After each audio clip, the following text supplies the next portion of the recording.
joining us. Thank you for joining us tonight to learn more about our very own District 2 Board of Supervisors candidate, Blake Hooper. We really appreciate you choosing to be here with us this evening to learn more about Blake, why he's running, and how he plans to make sure South Sonoma County is a place where everybody can build a healthy life. I personally feel very lucky and honored to call Blake a friend, and I feel thrilled that he has chosen to work for us here in Southern Sonoma County to make our lives better for all. Before we get started, we really want to get to know you. And community engagement and interactivity is really important to this campaign. So we have a few fun interactive questions that we're going to put in the chat. Would love to hear you share with us why you're here tonight, maybe one change you want to see in Southern Sonoma County, or if you want to have fun with it, what's one of your favorite restaurants in South County? Anything is welcome. We just love a chance to get to know you a little bit more, and you can get to know each other as well. And as those are coming in, another thing that is really important to this campaign and the culture that Blake wants to bring into everything he does is a culture of care, self-care, and community care. So before we get started with this evening, I want to invite us all to take a moment to stretch or take a breath, whatever you need after a long day, probably a lot of time in front of the computer or busy minds, to take a moment to just breathe, settle, and be present with us here tonight for the next hour. And thank you for folks who are answering some of those questions. Love to see that coming in. Better transportation. Definitely Blake is something he understands. And with that, we've got supporting a friend looking for positive change, affordable housing, smart pathways, pedestrian bikes, all things that I'm sure Blake will be covering a bit tonight. And as a reminder, this is one of many town halls, and we'll be diving deeper into topics over the next couple months. So encourage you to keep an eye out for that. And with that, I will hand this over to Blake. We are really excited to hear from you tonight. We will have time for questions and answers at the end, so please keep that idea top of mind. Feel free to add questions in the chat as we go. We'll take note of them and make sure to get to them at the end.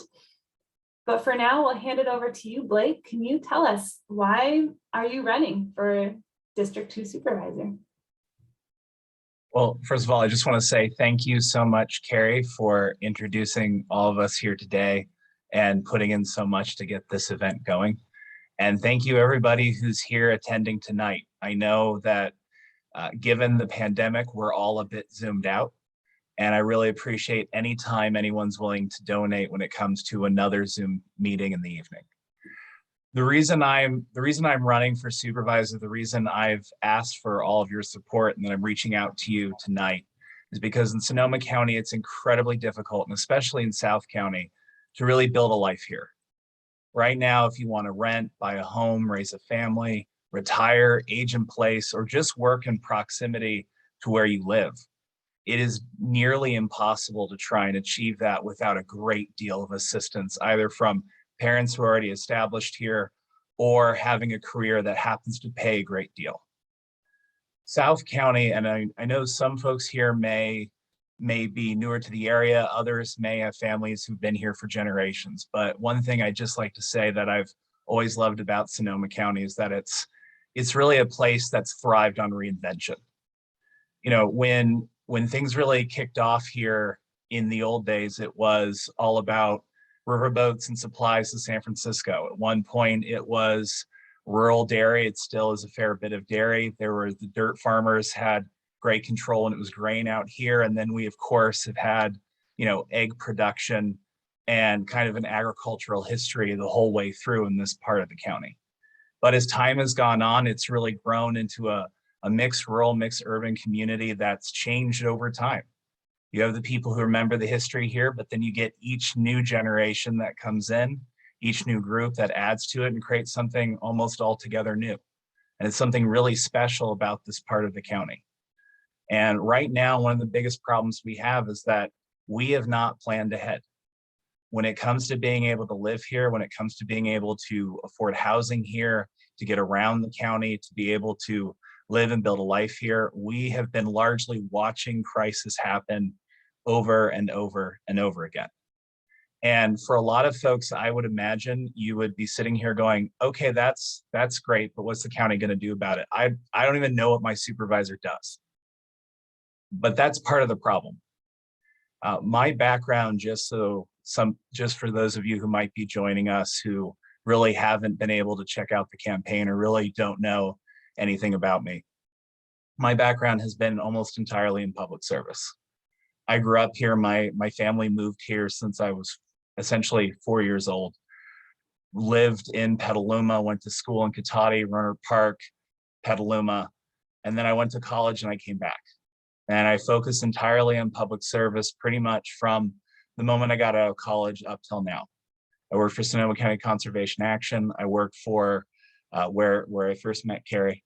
I worked for Congressman Jared Huffman, where I really focused on casework and supporting the most vulnerable in the community. I also helped oversee and direct federal recovery dollars following the Tubbs fire. And following that, I worked for the California State Senate, where I worked in housing and recovery and wildfire recovery policy. In recent years, I've been a planning commissioner in the city of Petaluma, a transit advisory committee member, and a pedestrian advisory committee member. And I've worked in a lot of policy ranging from direct services in the county to how we plan to grow and change over time. And I can tell you from having done this at the federal, state, and local level, that in Sonoma County, the biggest issue we have is the fact that not only do we not know what our county is doing, but our county typically tries to hide from responsibility. There is very little that a city like Petaluma can do on its own when it comes to trying to solve our housing crisis, when it comes to trying to get more cars off the road, when it tries to make a difference when it comes to our climate future. There's a lot of solutions, but we're part of a larger region. County plays a fundamental role in all of these things because it helps not only bring its considerable resources and expertise to cities, but also works with our rural communities directly and has vast resources when it comes to interacting with our state and federal government. But in order to really provide that care, provide that support, you have to have supervisors who understand their role as a partner with our cities, their necessity when it comes to our rural communities, and understand that for a long time in this county, and I'm sure a lot of you have felt it, people have not been doing very well. We look great if you're a tourist. We have beautiful rolling hills. There's cows out in the distance. I can imagine if you came here for a weekend, you'd have a wonderful time. The problem is for the rest of us who aren't already settled, who aren't already established, you've got to pay rent, which is increasing every other month. You have to figure out where you're going to work that's going to pay enough to pay that rent. And that's whether you're in an apartment or a house. And increasingly, you've got to try and figure out how to rent a house because we don't have enough apartments in this county. If you're working, chances are you're either working 3 cities over or you're commuting in and out of Sonoma County, sometimes spending 2 or 3 hours just to do it. And even if you've got a good job, even if you're able to pay your bills, chances are you probably still need some level of government assistance. And we have a lot of community members working incredibly hard in this county, in South Sonoma County especially, who need that assistance and often don't get it. And I can say that both as a caseworker and someone in this community who spent a great deal of time working with people we love the most and have no idea are going through an insurmountable climb. And I know it sounds like I'm kind of probably all over the place and you're wondering, great, well, what is the supervisor going to do about that? What is the county going to do about that? Why haven't we seen this help before?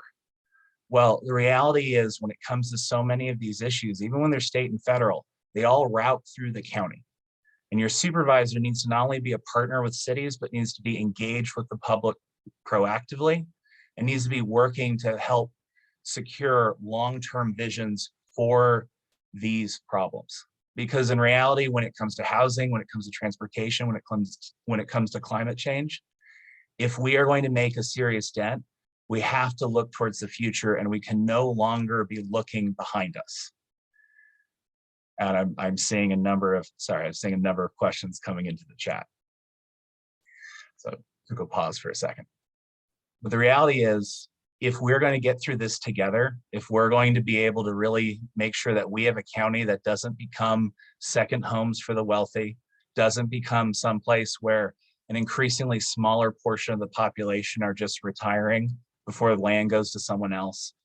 If we want to make sure this is a community where we still have a sense of our agricultural heritage while also growing our communities, if we want to make sure that we're actually doing what we need to do to avoid climate catastrophe by bringing down our greenhouse gas emissions, taking cars off the road, expanding public transit, then we desperately need to make sure that at the county level, we are working together with our cities, with the state government, with the federal government to bring those resources to bear and plan for that future.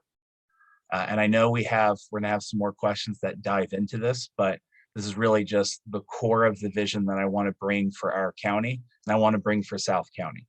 Because right now, we really don't have a supervisor. We have somebody who, yes, sits in the chair, attends the meetings, has been appointed to regional bodies. But the reality is we need a supervisor who's active in the community and reaching out to communities that, frankly, are often left behind here. And that is why I'm working so hard. That's why I've put an amazing team together to build this campaign, because I know people in this county, and I know especially in South Sonoma County, are desperate for somebody who is going to care about them and wants to do more. And we can really fight for our future together as long as we're actually working together and engaging in a genuine way. And I know we can do that with this campaign, and we can do this in the next 10 years. With that, I will pause for the next part of this event. Thank you for bearing with us. This is our first town hall. Thank you so much, Blake, for giving that really beautiful overview of your background and why this is so important to you. We do have a lot of questions coming in. We're very excited to get to that. One of the questions we wanted to start with is that we were going to dive into more at a future town hall, but to get a sense of what are you going to do to make sure that there is housing to reach everyone in South Sonoma County. And one question within that from Sheila is specifically around, are Cott's new tiny homes by Mary Isaac going to be enough? Thank you for asking, and thank you, Sheila, for that example, because I think it encapsulates a lot of what we could do if our county and city were really working together. So just to give an overview of how development has worked in this county and has worked in our cities, we have a certain number of housing units we have to produce over what's called a RENA cycle. And I'm not going to dive too far into the weeds, so please do not immediately leave this town hall. I will keep the answers at a certain level. But we have to hit a certain number of housing units. Every city does in the region, and the county does as well. We have to hit a certain amount that are low, very low income, a certain amount that are essentially moderate income, and a certain amount that are essentially market rate or higher. In Sonoma County, we tend to produce a great deal of market rate or higher, but we have a hard time with everything else. Part of that is because we were missing a certain amount of what you would call missing middle housing. We went for over a decade or more without producing the housing units we've needed. But the other problem is that we have not had a real regional vision when it's come to working to build enough housing in this county. And what I mean by that is, right now we have what's called general plan in every city and in the county. It helps lay out how we want our communities to look. And ideally, you put it together with input from the community. If you live in Petaluma, you know that process is happening right now. If you live in Rohnert Park, they're also going through their own general plan update. The county is nearly a decade out of date, and they keep kicking the can down the road. And the importance of the general plan is it links to our zoning code, it links to our zoning map, and it helps dictate where things go and why, and what the requirements are. And this is really critical if we're looking to develop up, if we're looking to protect our green belts, protect our open space, and if we're looking to make sure that how we develop not only protects our water supply, but also is mindful of how we grow in the future without making our climate catastrophe worse. And as far as the county has gone, they have found every conceivable reason to kick down the road this update when it's so critical, because we need to make sure that the county is developing in lockstep with how our cities are working in order to make sure that we're not working at cross purposes. But more importantly, the county with an updated general plan, with an updated zoning map, with a better permitting department, can really start to provide resources to our cities so that we can do things like what Runner Park does. Runner Park often does what are called areas. Oh, yes, Carrie. I want to just have a friendly reminder to go a little bit slower for our translator. There's a lot of topics and density of the housing and RENA numbers, so just slowing it down would be appreciated. Thank you. I will slow it down. No, I appreciate that. Thank you. In Runner Park, they do something called an area specific plan for a lot of their development. What this means is that they will take an area as a council, as a community. They will look to see what they want to go there, make essentially rules and regulations around that. It'll fall in line with their overall general plan. And then when a developer comes in, rather than it being a fight over what the project could be, over what it should be, they're able to essentially hand a binder over and say, you have free reign to design the look of it, the feel of it. We can argue about that, but it's got to have a certain amount of density. It has to have a certain amount of affordability. Maybe it has to be truly mixed use commercial and housing. It could vary depending on the site. Runner Park is pulling this off. Cities like Petaluma don't have the resources to do it. Cities like Cotati also would need more resources to pull this off as well. And in our rural areas, they definitely can't do this on their own because county is the closest form of government they have. That is why it's so important that the county work through its general plan process, update its zoning map, include the community in robust community engagement that really has these discussions on a ground level. I don't know if anybody here has seen participatory budgeting play out. Healdsburg's doing a little bit of this right now. It allows people to buy into the process, really have a role in it. We should do the same thing with our county general plan.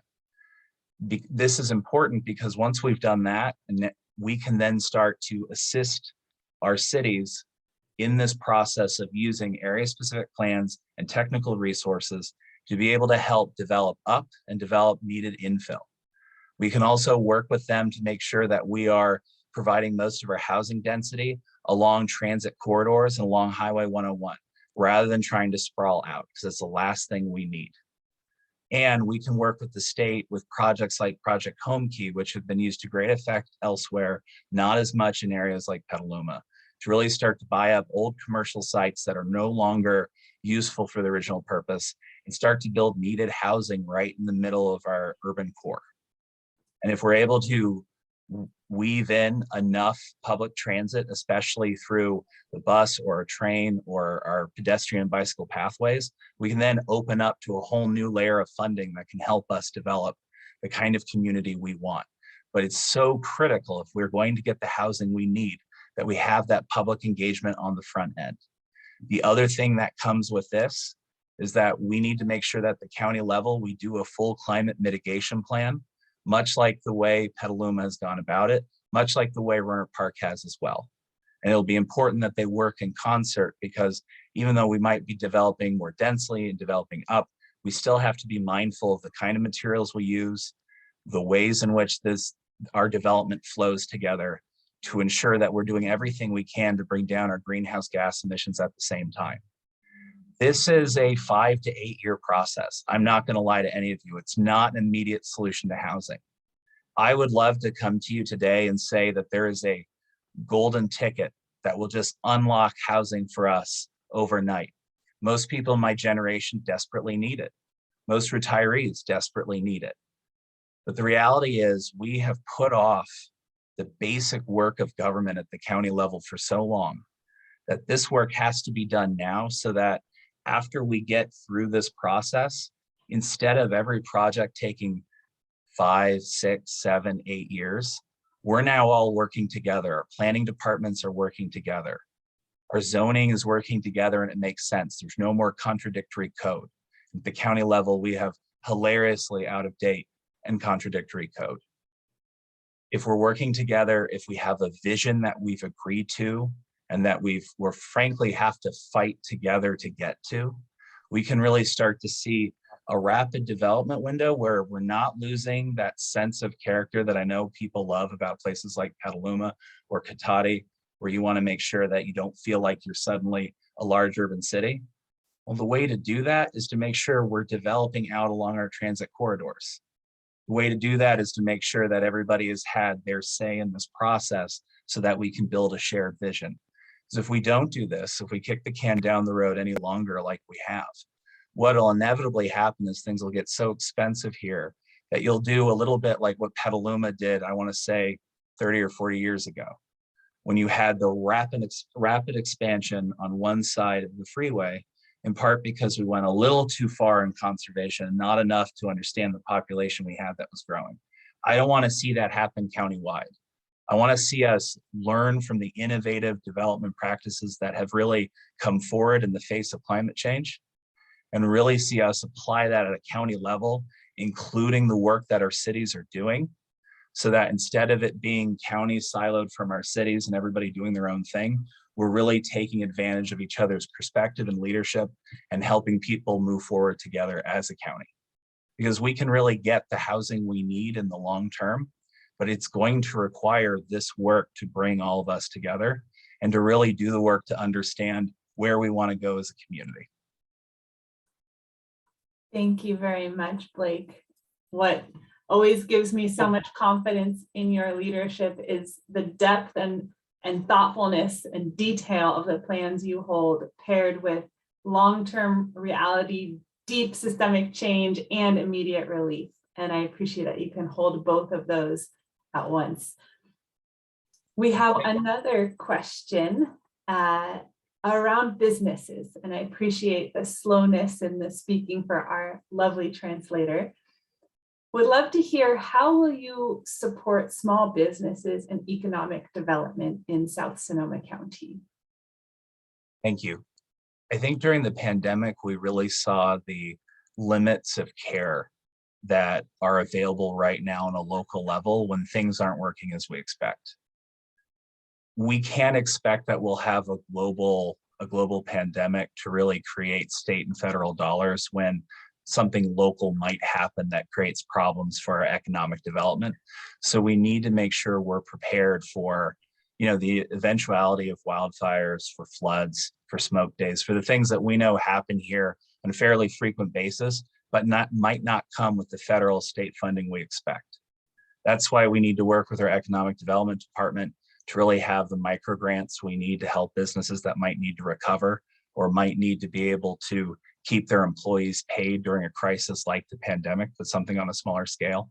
That's why we need to make sure that we are doing the work now to help some of our small businesses go from being renters in the spaces they have to owners, making sure that it is no longer kind of their business decisions aren't being made just because they also have to pay the rent, but because of their own long-term care and care for their employees.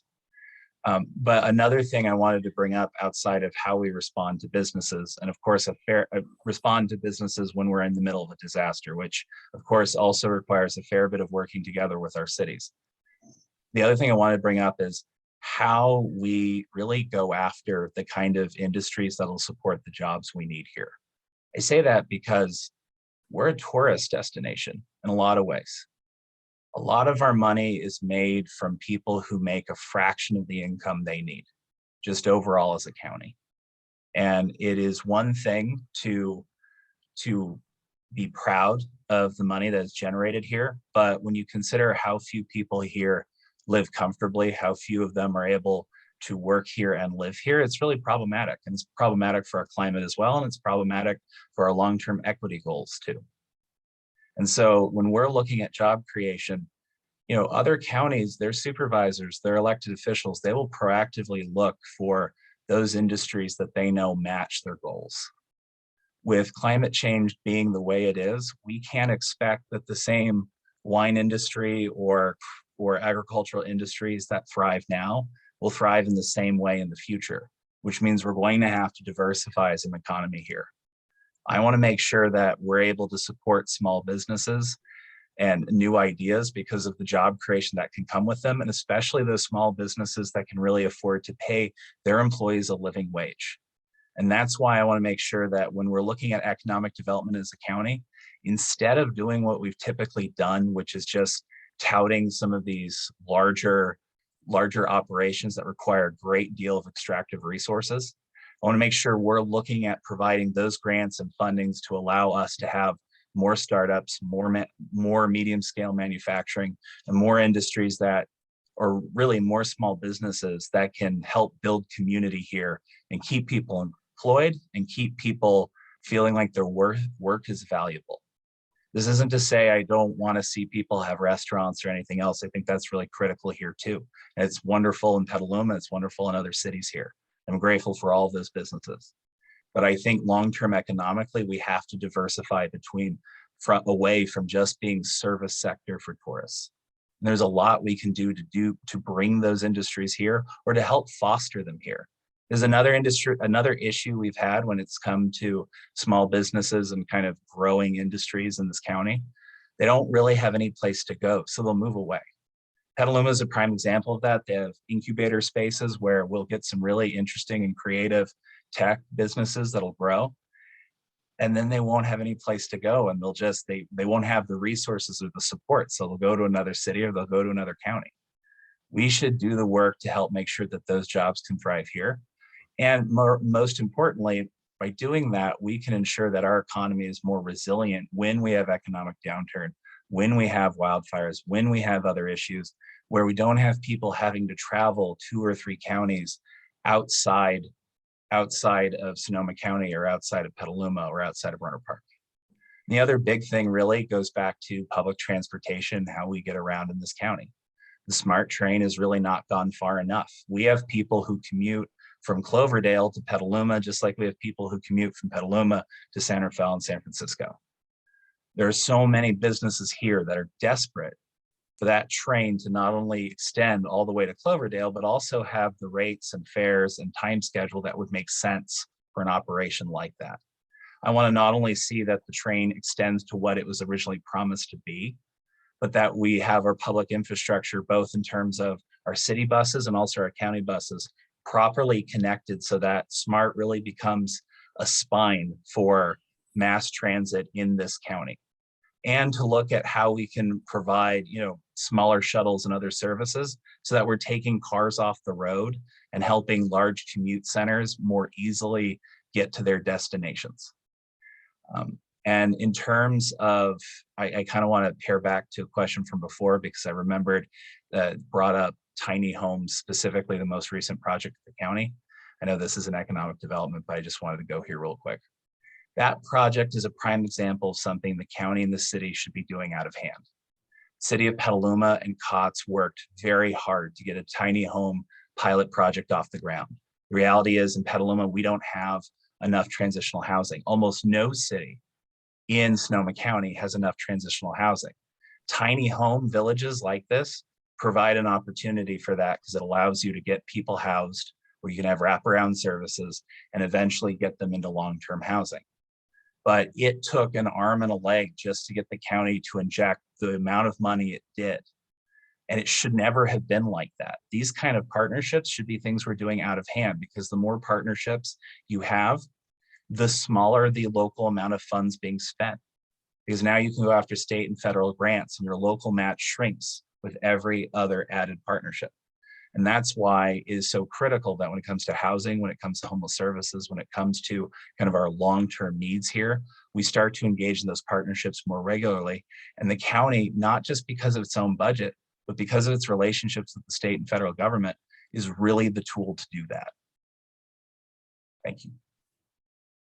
Thank you so much, Blake, again, for painting a very integrated approach. And I appreciate that about you. It's a de-siloed approach and really working at the intersection of lots of issues at once.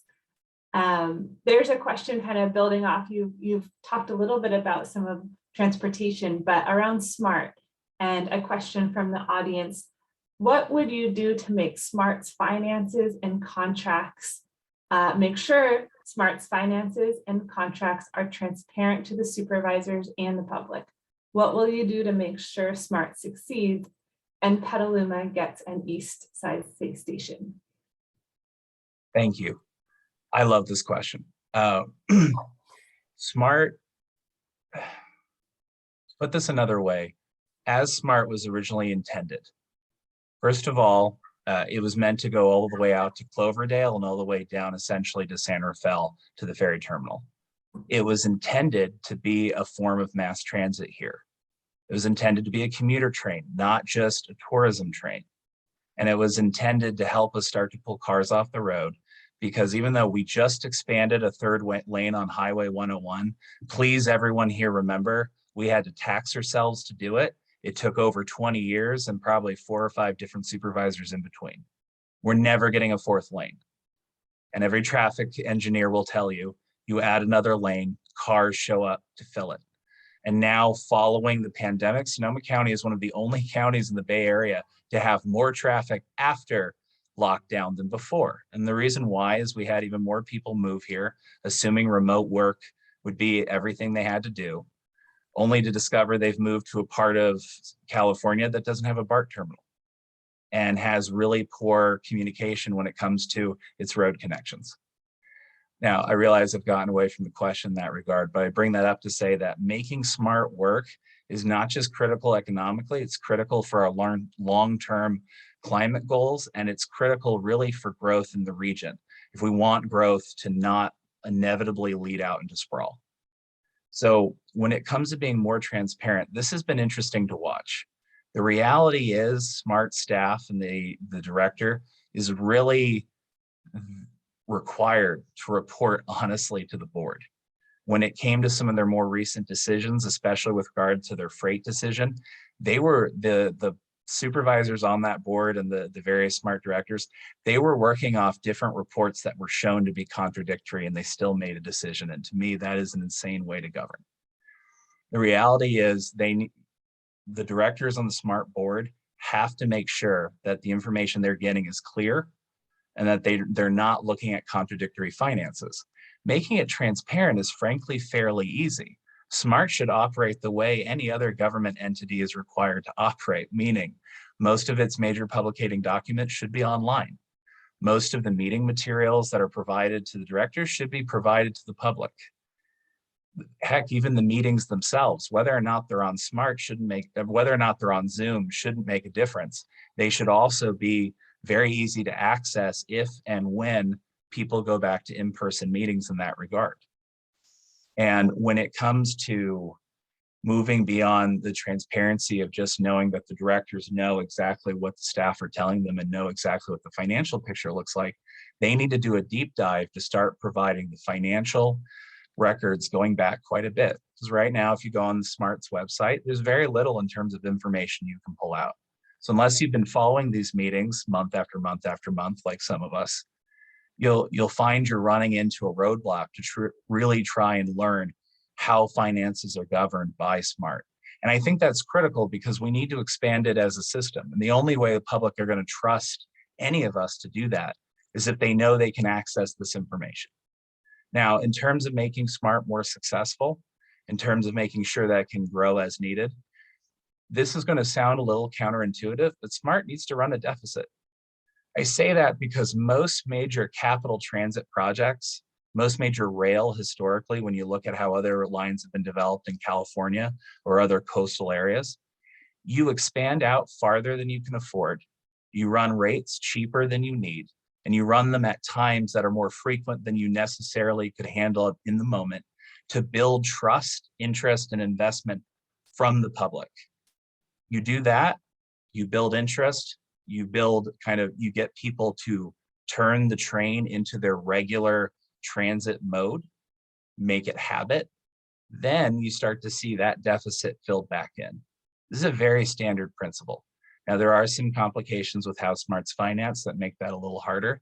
That's also why if you're trying to expand out the service, you take advantage of every state and federal local match funding source you can.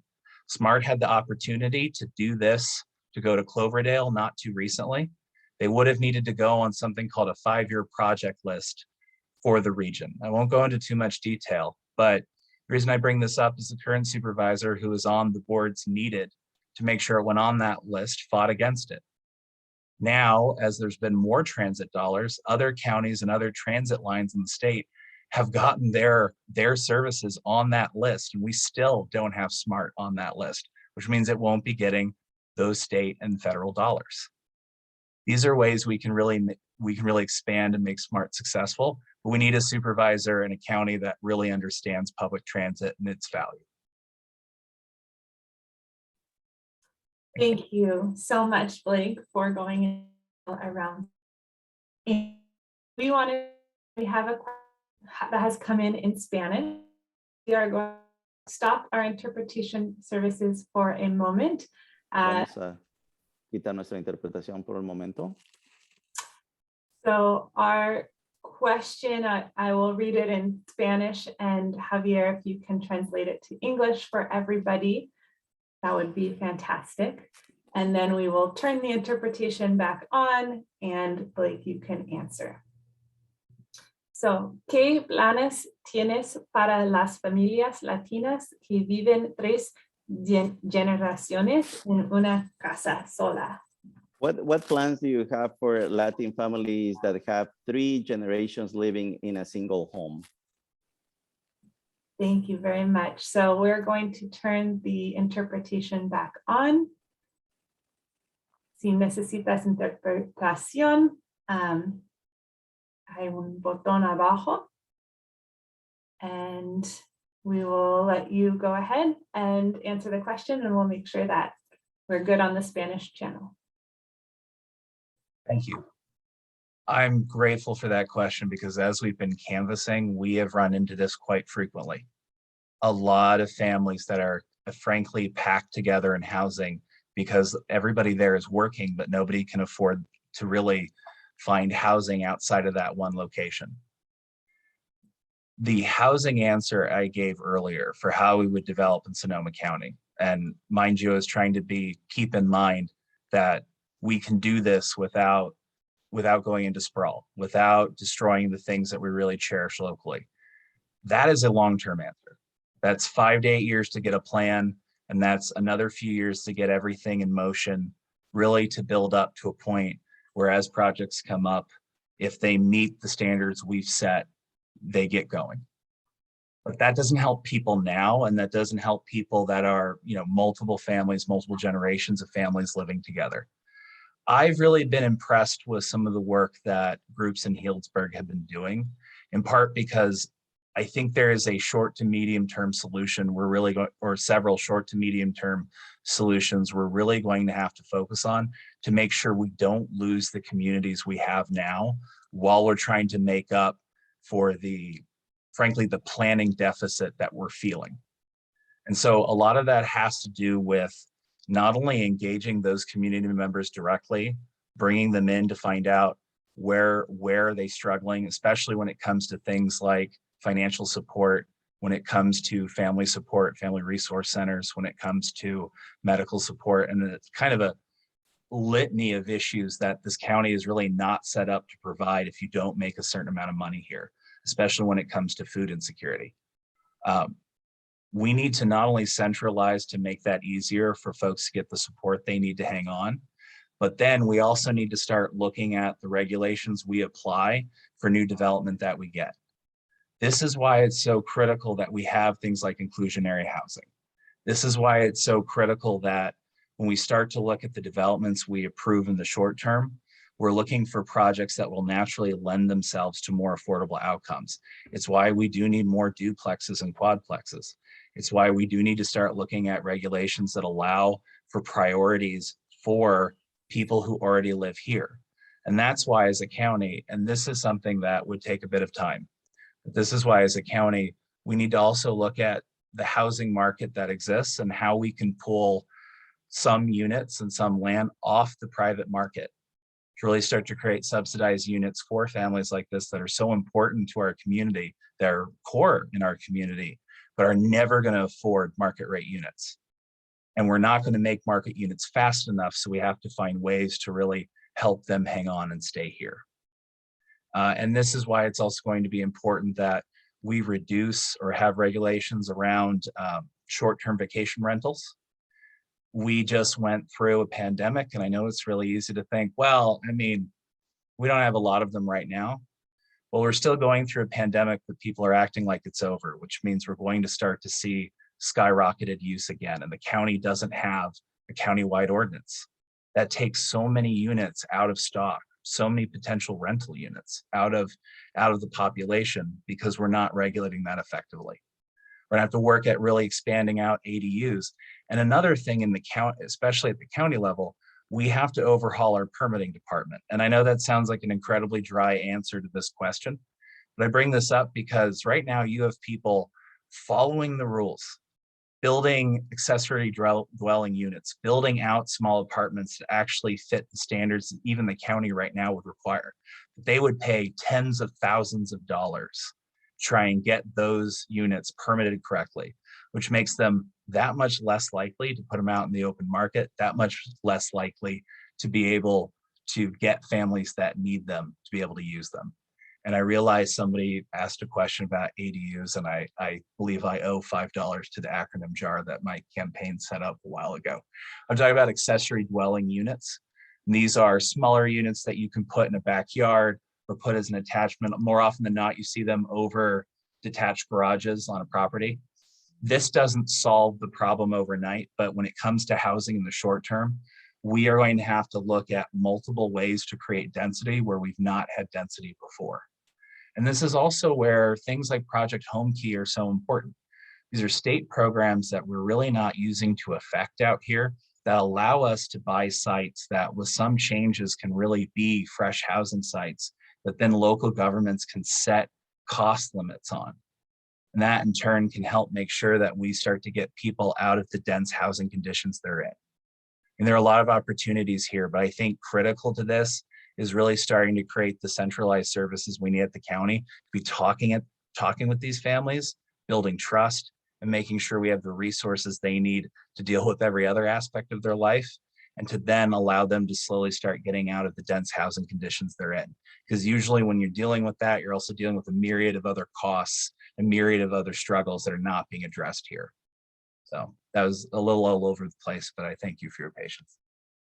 Fantastic. Thank you, Blake. And I do want to let everybody know we're very grateful for your questions, and we will not have time to get to all of them tonight, but we'll make sure that you will be getting an answer from the campaign. We want to briefly touch on the last question we have time for from the audience. We'll have to keep it brief so that we can talk about ways folks can get involved and support the campaign. But if you could offer a couple minutes thoughts on your stance on prevailing wage and the use of skilled labor in county projects. We've got a wonderful question here from Rob. He's wondering if you are interested in requiring certified payroll to contractors to make sure that workers are getting paid the agreed upon compensation. And again, we only have a couple minutes for this, but if you could touch on it, that'd be great. Oh, absolutely. I also believe in full prevailing wages for projects. I believe in project labor agreements that include PLAs. I also believe in a zero threshold project labor agreement at the county level, so that all county projects to a certain degree require local well-paid labor, so that we're actually helping maintain an economy here with jobs that will actually pay to keep people here. You should not be commuting multiple counties over to help build our county up. It's why I support these labor agreements. It's why I want to make sure that we have good paying jobs when it comes to the buildings we're building as a county, the facilities we're making, but also the housing that we're supporting. Awesome. Thank you for that. And you answered that very concisely. So we're going to risk squeezing in one more question because we really believe it's so important to have everybody hear from you. And we will be asking this in Spanish again.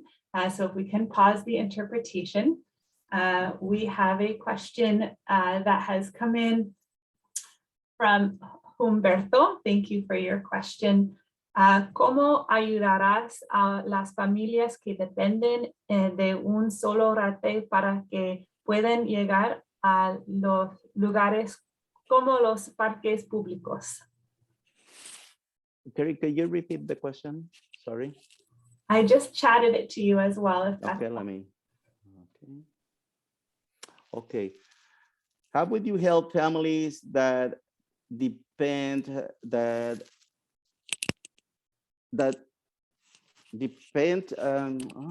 not clear, I'm sorry, let me see.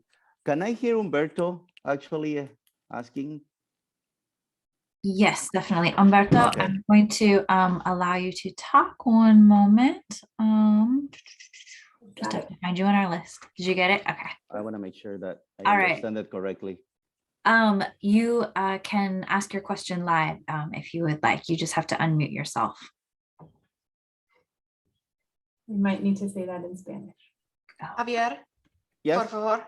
Humberto, ¿puedes hacer tu pregunta al aire? Nada más tengo una pregunta en lo que dices del raite. No entiendo qué es eso del raite. Humberto. Humberto, ¿me escuchas?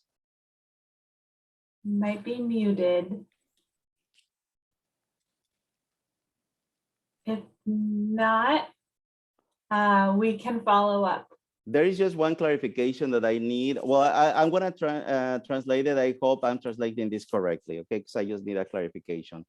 How would you help those families that only have one person to give them a ride so that they could get to places like public parks? Thank you very much. And we'll turn the translation back on for you to answer that. Oh, well, this is where expanding our public transit infrastructure is going to be so important.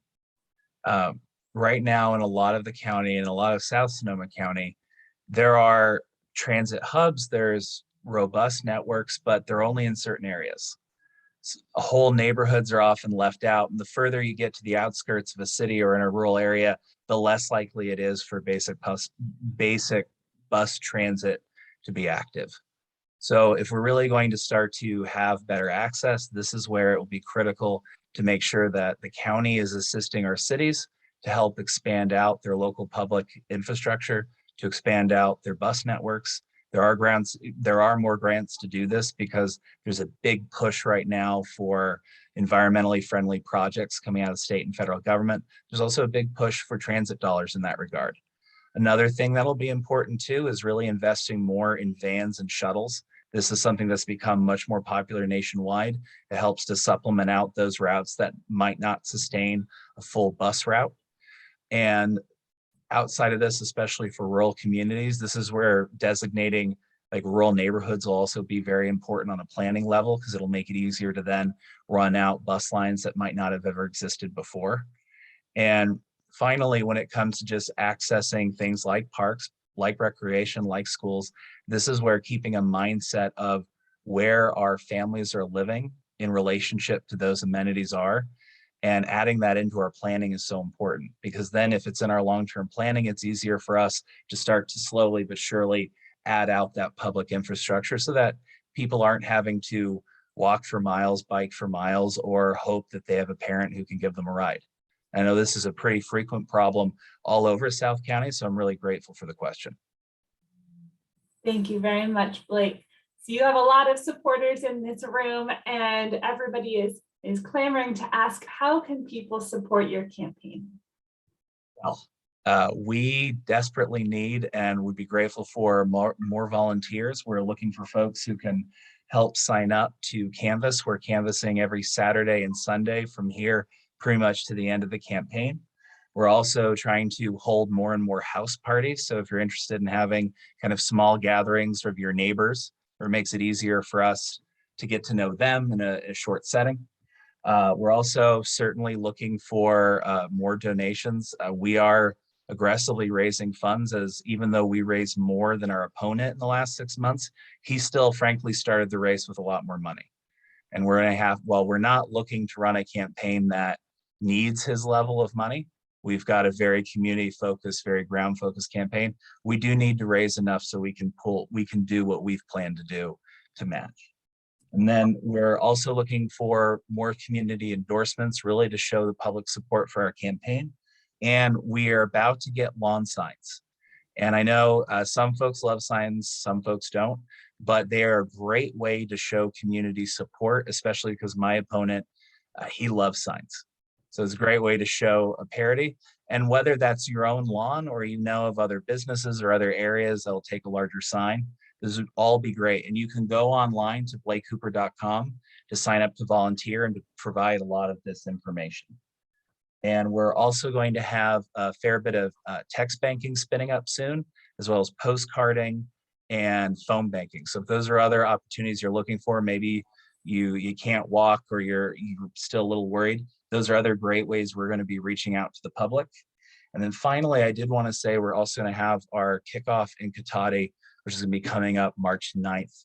That'll be over at Redwood Cafe. So if you want to come and see everybody in person and show support, that'd be great as well.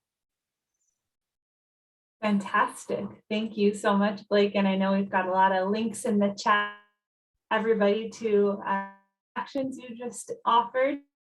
We really would love support party. We do have a couple more events coming up that you can invite your friends to join. We've got March 10th, our next coffee conversation, and March 24th, we've got our next town hall, which will be focused on housing deep dive. So if you know anybody who is interested in this campaign, curious to learn more about Blake, or wants a personal opportunity to just have a conversation and get to know what Blake is really passionate about and share what they're really passionate about seeing change in South County, we encourage you to invite folks to those events, to host a house party, and we would absolutely love support canvassing. Are out there every Saturday and Sunday. So all you have to do is sign up on the links that were in the chat, and any level of engagement is welcome and appreciated, and you can sign up for anything you'd like on that website. So with that, we'd love to have you share any closing thoughts you've got, Blake, maybe something that is going on in South County that is giving you hope. I mean, there's a lot going on in South County that's giving me hope. In the last few elections, we've really changed the leadership here not just in Petaluma, but in Rohnert Park too. And we're seeing amazing changes happening in Cada, and we're seeing a lot of changes just in the practices around climate change, around equity, and around how we engage with the public. And there's clearly a hunger here for more. We've knocked on over 4,000 doors since this campaign started. And over again, for every home where we have run into somebody who is just struggling to see if they can stay here, we've also run into people who want to fight to be here. And they're ready to have leadership that's willing to work with them, work together, and to see a real change in Sonoma County. I think the pandemic has been an absolute tragedy in every conceivable way. One beautiful thing that has happened, though, is that people now more than ever recognize not just the need for good representation at the local level, they represent how much they can have an impact. And we're really starting to see that in this campaign. This is a June election. We really set this up strategically to focus on making sure we would fight for a victory in June, which is why if you're thinking, this is far away, why so much so quickly? It's because we have a real opportunity here. We have had a supervisor for nearly now 12 years who frankly saw his job as engaging on a appointment level, engaging in regional committees, and leaving his constituents to do whatever it is they can do to get by. And that's not acceptable here anymore. And I don't think most of the public here is willing to accept it any longer. A lot of folks have no idea who he is. They may not know who I am, but they know that we're engaging because we want to work with them. And they want to know where their supervisor has been for 12 years, that they should elect him for 16. So the thing I want to leave everyone with today is that any bit of help you can provide, whether it's volunteering to text, to write a letter to the editor also would be incredibly helpful. Thank you. Whether it's knocking on doors, whether it's putting a sign up, hosting an event, or just telling folks in your network about us. There is every shot that little bit will help put us over the top when it comes this June. We are doing better than any campaign has, frankly, a right to in this cycle at this time, in these circumstances. We have organizations coming on board to endorse us that never endorse. We have people who are supporting us who would never engage in something like this because people are tired and they want more. And I know we can do this together. I'm just going to need all of your help. And it's not about getting me elected. It's about helping me get to a place where I can help all of you. Because that's more than anything what I want to do, is to make sure that your goals, your dreams, your needs are supported. And I thank everybody here for your time. Well, thank you so much, Blake, for leaving us with a sense of hope for the future. We really appreciate everybody for being here tonight, for your questions, your engagement, your encouragement, enthusiasm, and all of that you've already been doing to help make this campaign a huge success. We look forward to seeing you at a future event, maybe at Coffee Conversations on March 10th or our next town hall on March 24th, or out knocking on doors and hitting the pavement. Till then, have a great night. Thank you so much, and go Team Hooper. Everyone.